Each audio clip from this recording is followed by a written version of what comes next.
So are there any other requirements we didn't cover in order, we talked about being complete with our parents. What were the others that you had? Yeah, what it is the romantic stage is a real serious disease.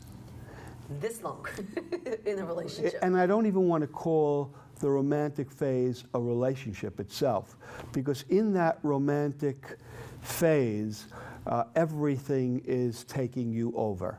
Yeah, and it's so amazing. It's so in tandem with the brain research now, because they know that's when we get the serotonin and all the happy neurotransmitters released. So you're not even yourself, so to speak, during that stage, right? Yeah, and most people go into committed relationships and marriages coming from the romantic phase. And expecting it. That it will be there forever, and not realizing that it will disappear from months to maybe 2 or 3 or 4 years, which is long for that romantic stage to be active and turned on, so to speak. But yet people make promises and vows to each other in the romantic stage. And the present paradigm of relationship suffers out of it. Because even when you're married, it looks like there's something wrong because the romantic stage is not present, when in fact there's nothing wrong. So the romantic stage would move you to a stage of commitment, and in the commitment you begin to understand the richness of who I am, who you are, who we are together as a dynamic couple in the I'm committed to you, committed to me relationship, where now brings commitment to a whole other world. And so even though it might not be hot necessarily or tempestuous or turned on sexual, there's a richness, there's a flavor, there's an experience. And a depth. And a depth that's profound. Now, the problem when you move into a committed relationship is, now here's where the big issue is, soon as you get into a committed relationship and we're committed and we're married, all the places that you are not committed reveals itself. Because you said, however you said it, in sickness and health till death do we part. Right. So what those vows or commitments or promises were, you're now literally going to test yourself. Or the universe is going to test you where you're not complete, where you said that you're going to... So say more about that. Sure. So you're saying, so let me just see if I can repeat it. Sure. So you are saying once you get into a committed relationship, and we're going to call that marriage, What will surface is every other area that you're that not you are not complete with yourself and with me. in the relationship. In the relationship. Okay. And yet you think there's something wrong now because what happened here? We were so in love. We said this is now and forever. Yeah. And yet it feels like you're not the woman I married. And certainly I'm not the man you married. Like as if I'm different now than I was before. But not really. But we are testing ourselves. And we are being tested in a way to, rather than embrace the differences and recreate or repromise the commitments. Or do the work. What is necessary while you're in the committed relationship, a chasm develops. It looks like we outgrown each other. It appears to be, I don't like that part of you. I'm definitely no longer, what's this latest phrase? I love you, but I'm not in love with you. Yeah. Give me a break. You're still very much the same person. I'm the same person, but where we evolved to where we're incomplete in this supposed committed relationship is no longer available to us. So the key is what is there after a committed relationship? So there's family, there's friendship, there's romance, there's commitment, and then there's everlasting. And everlasting is not common. And everlasting is rare. Yeah. And people who can actually go through all the phases and all the iterations and reveal and open up all aspects of where we're committed and not committed, now have an opportunity to move into an everlasting relationship. And what does that look like? So give us some... Well, an everlasting relationship would start off with, for sure, being able to embrace each other's differences, for sure. Everlasting in terms of our differences, we'd be able to laugh at our differences and play with it. Everlasting is our life is about us keeping our word, honoring our word to ourselves and to each other. So the vows that we made, that you and I are in this as life partners forever and ever, and that I said that to you and you said that to me, can create the context of an everlasting relationship. And in that relationship, I get to discover myself at a depth, at a level that would not have existed, even if I stood, I'm complete with family, I went through the friendship, I went through the romance, I went through the commitment. Now our relationship is at a whole other realm. Now I'm learning about you and me as if there would be no way I could possibly learn it. And that's when the wonder would be present. I talk about the wonder a lot. That's where just you're not relating to each other as, oh, there's Martin, the guy I've been married to forever that I know.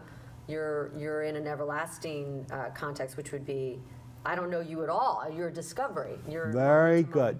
So one of the things I tell couples who are getting married, well, one of the first things I tell couples when they're getting married is, tell me how you're going to be with each other when you're no longer married. And of course, that must set off some it pulls the rug out from under them. Because I want them to see that as a possibility. But inside the everlasting relationship, we're talking about me loving you from a place that there's more about you I do not know than I do know. And I'm excited. I've never heard you say that before. That's really good. I'm excited about being in love with someone that I don't know, because the more I discover about you that I don't know, the more I discover about myself. And isn't that like the beginning of the romance? Isn't that, it's not... No, the romance is being run by all kinds of hormones and testosterone and pictures and images of what it is to be in love. Yes. But this other realm of wonder... what you're talking about, wonder, is wonder because there's nothing that's a given that this is the way it is, or this is the truth. Yes. It's such a discovery of who you are for me to discover who I am. And I'm so excited about that the more I get into the deepest part of you and you feel so safe and so in relationship with me, that you open up parts of yourself beyond the physical realm. You open up parts of yourself that you didn't even know existed. The why around why understanding that women point, men lead. Women point, men lead, women follow and manage. I just want to, that's kind of a related point to the everlasting that I wanted to touch on. Yeah, well, you mentioned it, but we didn't. In an ideal scenario, the woman would be speaking to a vision, to a future that clearly empowers each of us and both of us, pointing to the future. And me as a man...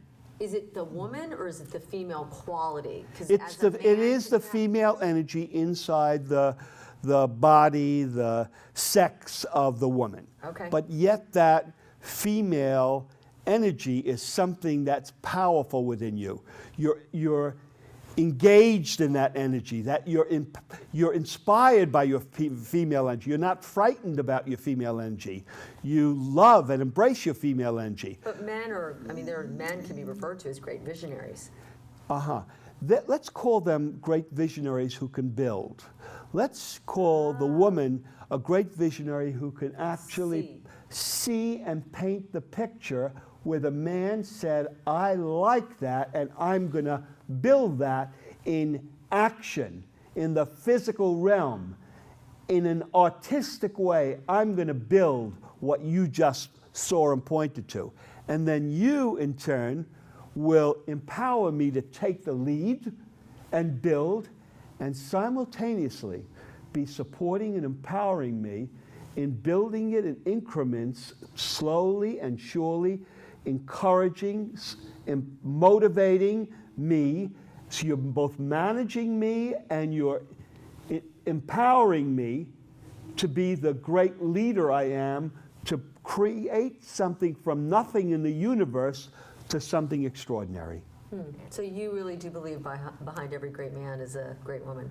Or we could say behind every great man is the woman inside him, creating that great man as a total great man, because there is no longer a separation of female male. He is now as totally human being as possible. Or that's our pursuit in the world that we're in transformation, is to get to the point. Because I wouldn't say that's how it is for every man right now or every Well, woman. I'm going to say that every woman and man have female and male energies in them, even at a scientific, physiological level. For sure, but in terms of the possibility we're talking about, because I'm But not sure. most people are not at the level of where they could tap into it at a conscious level. Yet the more we would speak about it, the more we would declare peace among all women and men, the more you'll begin to see those female and male energies merge to where there is only one. And the 100 literally disappears into the extraordinary entity that we are as a human being. And do you feel like you have this kind of marriage that we're talking about? I am always evolving and learning and having a breakdown and breakthrough. Yes. And the arguments sometimes are shorter and briefer, and the discovery in the arguments are amazing. And we could switch sides in the argument. I can now argue her point, and she could argue my point, and all of a sudden we see something we never even saw before. Yeah. Because I went into her world, and I saw, of course, now I understand, because I just argued for you. Now I understand why you're pointing it that way. And I couldn't before, because I could only see and understand it my way. There was a couple other things in the book that I wanted to point to. You say in the book, the focus of it will be the primary relationship of a woman and a man who are committed but not fulfilled. But the underlying one you'll be working on is the relationship with yourself. The relationship with the woman inside you and the man inside you, no matter what gender you might be. So, I mean, we've covered that a lot, but I just want to make sure I took you to your word that what you have in the book, and that we made sure we understood exactly what you were saying. Yes. Yet, let's just say the greater I am able to empower your world, there's no way that I am not growing simultaneously. Whether male, female, and Yes. yes. Okay, good. Yes. Okay, I think that'll resonate for the beautiful yous out there. Yes. Because it's different. I mean, it's not, I'm not sure in our current way of being with one another, at least in the West, that we're programmed that way. I think we have another way of being that's our proclivity. Mm-hmm. You know, it's kind of like the Marianne Williamson refers to as the transactional relationship. Like, what am I here to get from me? Yeah, well, that's what I refer to as a quid pro quo relationship. I'll give you as much as you're giving me. I'll trust you as much as you're trusting me. So most trust that occurs is conditional trust. Rarely do you have a couple that trust themselves to trust each other unconditionally. Or people. I mean, not just a couple. For sure. Or people. Yeah, Right. we do not fundamentally trust. Or we think, well, it's got to take a long time. Or it's got to be a certain kind of character or personality that I could trust. Right. And that all really points to me not trusting myself, so I can't trust that other person. Right, or trusting even something, I mean, in my own process, I can see that I've really had to trust for myself that there is something higher working. And, you know, I don't, whatever it is for someone, I don't prescribe to universe, source, God, whatever it is, but that which is higher working that has me trust. Yes. Trust, like, you know, all is well. I love that term, all is well. Yes. I would love to know from a kind of what now perspective, because we've talked a lot about what gender balancing is. We've talked about why it's important.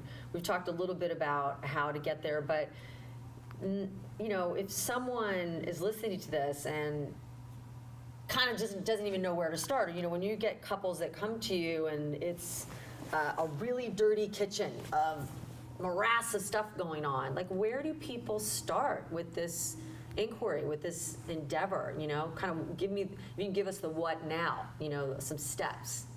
You mean when they're in all the stuff, all the... If it's a really messy kitchen with their masculine and feminine, and whether Are you yourself, using messy kitchen as a, as a an metaphor analogy for of all the stuff that's going on in so their relationship? overwhelming. I Right. don't know whether I'm male. I don't know whether I'm female. I don't know what's going on in my marriage. I don't like him or her very much. Like, it's not going that well. Like, where do you start? I think where you start is you take one principle in your relationship. Like, let's just say it's about that whatever we say that we're going to do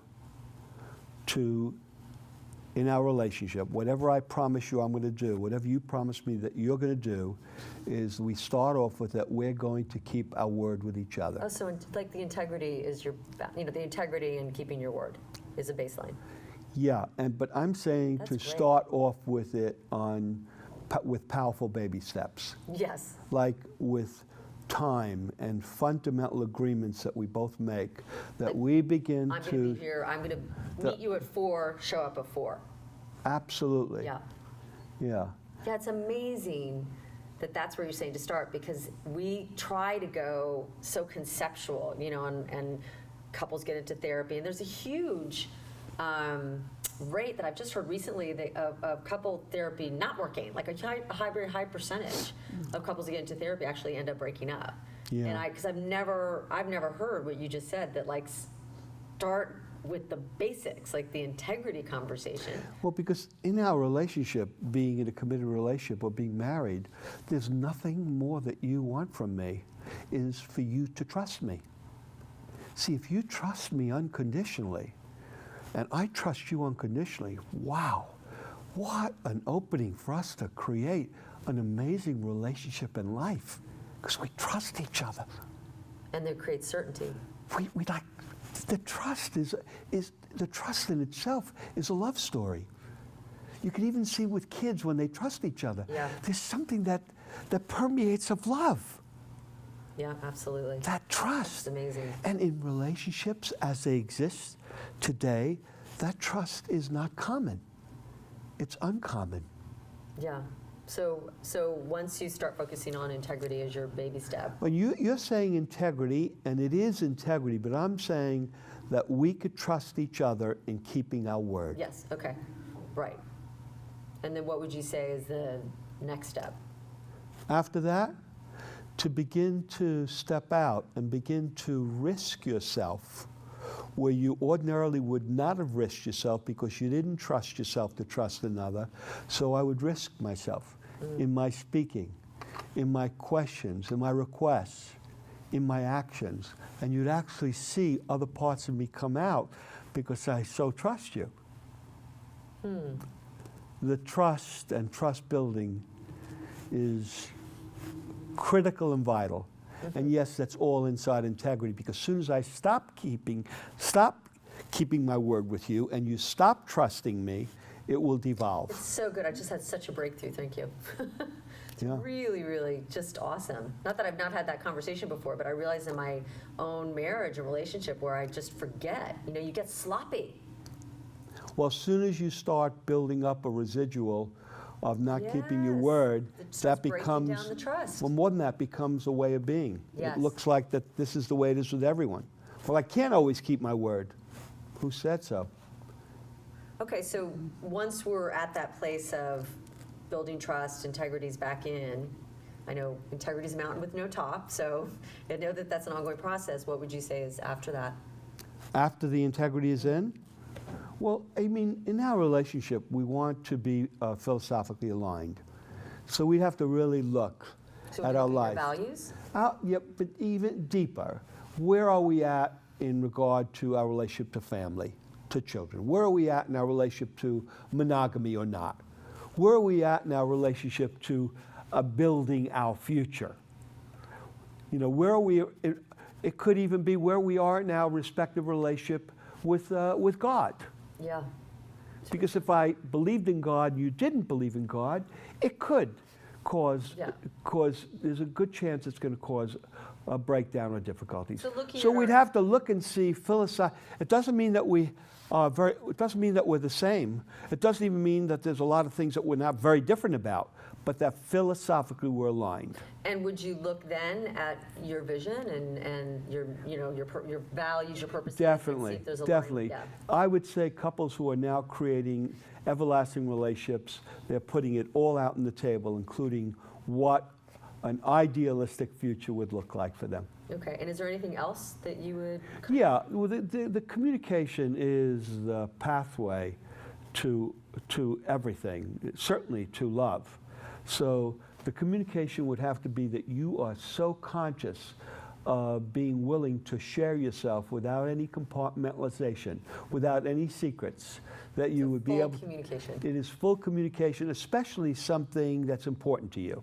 There may be things that are not important to you, but if you're thinking about it or indulging in it, or it's a priority, or it seems like a secret, that would be awesome to just open that conversation up. Because it's, again, trusting yourself to trust you. And what I loved about kind of what we just went through is if you are in a relationship with yourself, owning your own gender balancing, male and female, you could actually follow the same process. Absolutely. It's not just with another. You mean it's- trusting within? Yeah, trusting, you know, you start with your integrity with yourself, and then you go through the stages we just discussed Well said. in relationship with yourself, because, you know, if we're trying to balance ourselves, we would start here and then reach out into our Yes. marriages, right? Or partnerships. By the way, I'm noticing I'm falling more and more in love with Me too, Martin. you. You I said wanna- that too fast. I heard. Did you really Yes, get that? I got it. But the conversation would have us feel closer, more trusting, Yes. and more communication. inside the moment, and we could literally go anywhere and everywhere here. So true, and now we're going to, because I would love to hear, what I'm going to do is say one or two words which begin a sentence, and I just want you to finish the sentence, and this is just whatever comes to mind, okay? Sure. Your improv. You are. Magnificent and wonderful. Values are.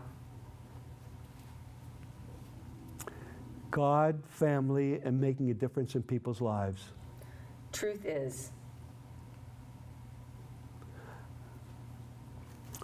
I love people. Relationships are. An extraordinary possibility to create amazing, amazing realities in life. Marriages are. Great when they are. God is. A context for my life. Love is. Always seeking. I still have yet to achieve.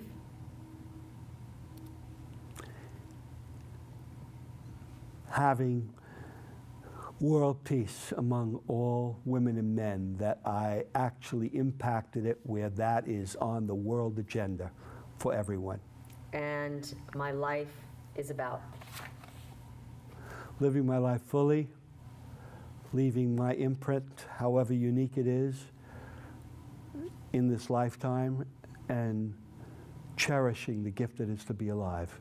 Oh, beautiful. Namaste. Thank you for being Thank here you. today. Thank you. You know, you made a tremendous difference in, I want to say my life, but it's really my heart and my soul. And I thank you for our friendship, your wisdom always, and for being here. Wow. And your messaging to the world. It's extraordinary. Thank you so much.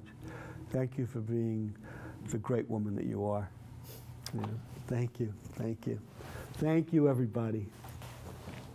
So thank you for being here with the extraordinary Martin Cohen. Please go to Alexandra Joy TV and subscribe if you haven't.